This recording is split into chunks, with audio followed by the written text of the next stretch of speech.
नमस्कार मंडळी.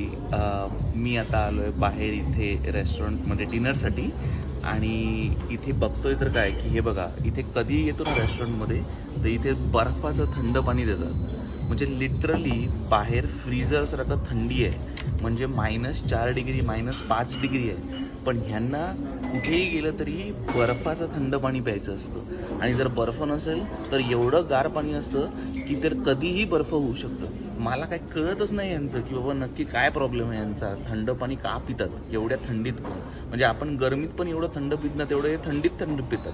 आणि मी दरवेळी जिकडे जातो तर मला त्यांना सांगावं लागतं की बाबा मला नॉर्मल पाणी द्या, रेग्युलर वॉटर द्या किंवा गरम पाणी द्या. आणि ह्यांना समजत नाही की मी गरम पाणी का पितोय. आता मूर्ख कोण आहे मला तेच कळत नाही. मी जो गरम पाणी थंडीत मागतोय की थंडीत थंड पाणी पित आहेत. खरंच ह्याचं जर उत्तर तुम्हाला कोणी सापडलं किंवा कोणाला माहिती असेल तर मलाही द्या. धन्यवाद.